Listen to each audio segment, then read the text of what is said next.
My favourite product of 2015, perhaps unsurprisingly, was actually Cycling Plus's Bike of the Year, the BMC GranFondo GF01.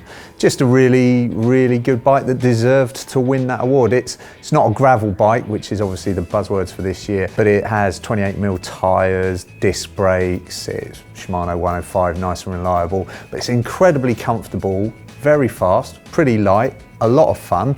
I haven't actually made too many changes to it. I've swapped the wheels out for slightly lighter carbon fibre disc brake wheels, and it sort of goes from being a really comfortable bike to quite a racy bike. It's incredibly versatile.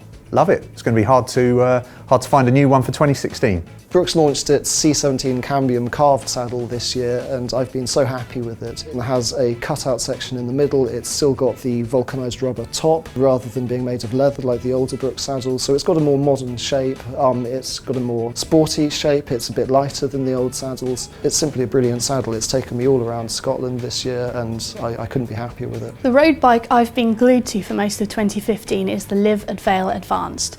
It's one of the few road bikes for women available with disc brakes, and I was quite excited to see that Liv are pushing the boundary when it comes to developing products for women. It's also a really great ride, comfortable, responsive, and it's done me proud for hundreds of miles this year. SRAM eTap wireless shifting is probably the best road product I rode in 2015. It's a really clever system, and hundreds of patents in place already force SRAM to think outside the box on this one.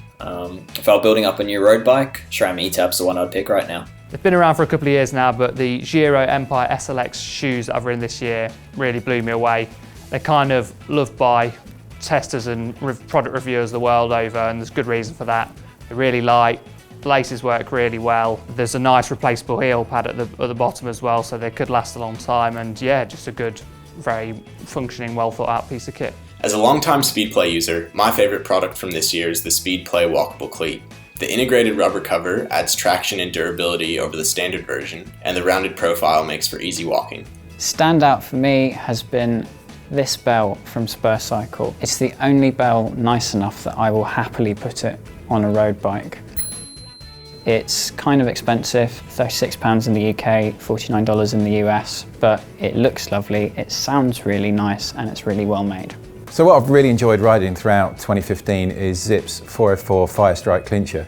It's an update of the original 404, which I've had on my bike for years.